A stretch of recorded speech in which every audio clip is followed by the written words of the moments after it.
Kim Chiu at Paolo Avellino, magre-retire na ba sa showbiz? Kim Chiu, hindi inaasahang inilabas ang kanilang mga pangarap. Magre-retire na ba sa showbiz sina Kim Chiu at Paolo Avellino? Dahil si Kim Chiu ay hindi inaasahan, isang nakakagulat na pahayag ng ibinulgar ni Kim Chiu sa kanyang mga fans kamakailan. Habang abala sa kanyang mga proyekto, inamin ni Kim na may mga malaking desisyon silang binabalak ni Paolo Avellino na maaaring magbago ng kanilang landas sa showbiz.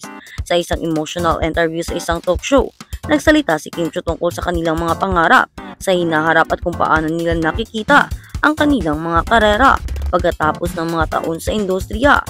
May mga ilang pahayag silang nagbigay ng hint na maaaring magtulak sa kanila ni Paolo na magretiro mula sa showbiz at mag-focus sa mga personal nilang buhay. Nakatanggap agad ito ng mga reaksyon mula sa mga Kim Pao shippers at fans at marami ang naguluhan at nagtataka anong nga bang ibig sabihin nito para sa kanilang partnership sa trabaho at sa kanilang mga proyekto or projects. Sa isang one-on-one interview nagsimula si Kim sa pamamagitan ng pag-share ng kanyang mga pangunahing matagal na pangarap. Hindi ko na po isigurado kung kailan pero meron kaming pinag-uusapan ni Paolo na mga bagay na gusto naming mangyari sa buhay namin. Hindi ko rin alam kung ilang taon pa kami magtatagal sa showbiz.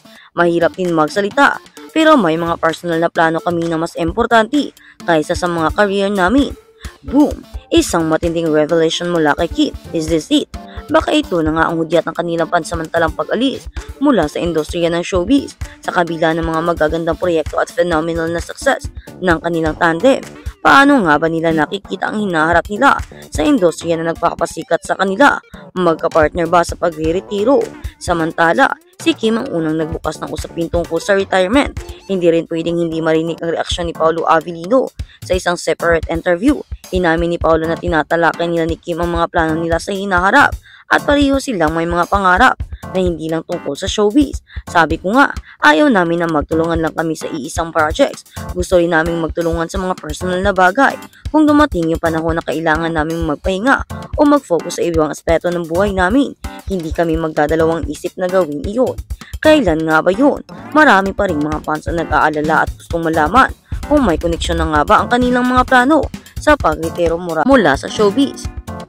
Ang pagtutok sa mas personal na buhay sa mga sumunod na pahayag ni Kim at Paolo mas naging malinaw na ang kanilang pinag-uusapan ay hindi lang tungkol sa kanilang professional careers.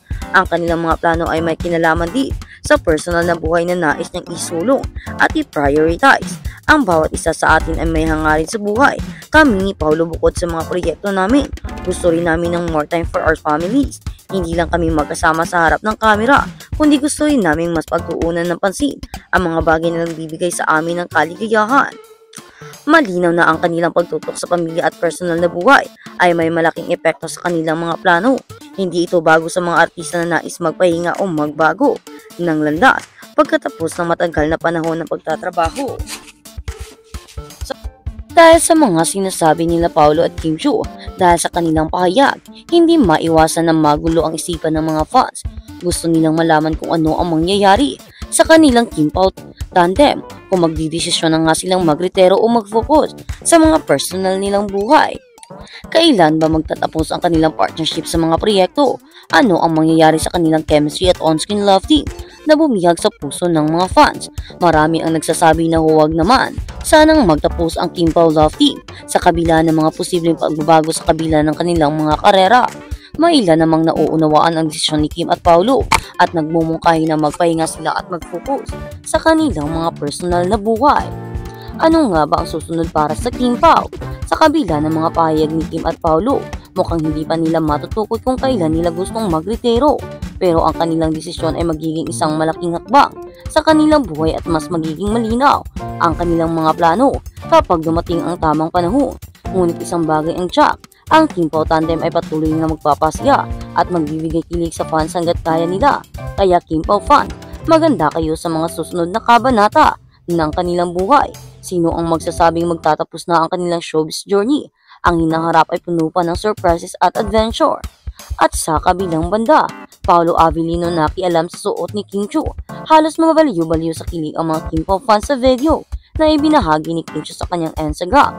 May pa-outfit check kasi muna si Paolo Avellino sa gown ni Kimi na sunduin niya ang aktres sa hotel room nito para pumunta sa ABS-CBN Ball 2025. Matatanda ang ginanap ang nasabing star-studded ball last Friday sa Grand Ballroom ng Sulir Resort North.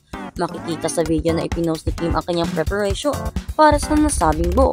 It really does take a village to prep for a night like this, and I'm beyond grateful to have the most amazing team by my side. Thank you all for your time, talent, care, and for making sure every detail was perfect from head to toe, inside and out. Bahagi ng caption ni Kim. Nagpasalamat din siya kay Paolo na bahagi rin ng video niya. A special shout out to Paolo Avellino for being such a sport and embracing his low-key inner TikToker in the making. Hihi. Sa ad ni Chinita Princess, another magic. ABS-CBN ball moment check off. So proud to walk the carpet as kapamilya, surrounded by love, creativity, and community. Here's to more memories to be treasured. Hashtag ABS-CBN Ball 2025. Sa ipa ng actress. Makikita rin sa reel na sinundo ni Paolo si Kimi sa hotel room nito para pumunta na sa ballroom ng ABS-CBN.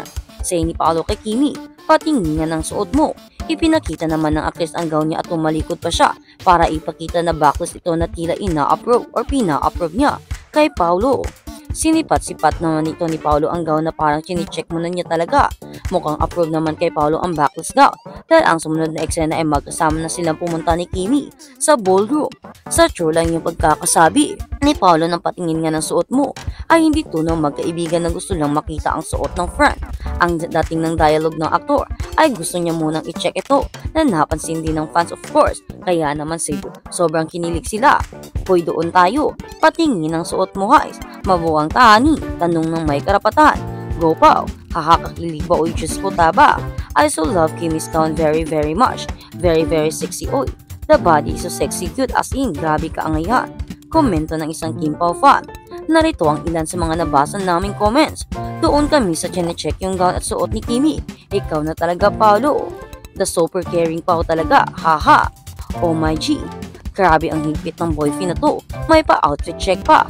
Mukhang approve naman ni Mr. Paolo ang outfit check ng Madam Kimi namin. Sabay na kasi na rumampas sa red carpet ang Kim Pao sa ABS-CBN Ball. At ito ang first time nila sa pagdalo sa nasabing event as tandem. Dahil nga diba, sa mga past na ABS-CBN Ball, ang kasama ni Kim Joo ay si Yan Lee, ang kanyang ex-boyfriend na umabot ng halos 12 years. Habang si Paolo Avellino naman ay nagsasolo lang at madalas hindi rin nakikita sa mga ganitong event. Siguro ay busy ang isang tao o baka hindi lang siya mahilig na pumupunta sa mga ganitong event. Pero ang nangyari ngayon ay magkasama na silang dalawa at ayun nga naging top 2 pa sila sa mga magagandang couple na nakikita. Sobrang sweet naman kasi ni Paolo kay Kim. Talagang hinahawakan ang baywang at talagang ginagay niya sa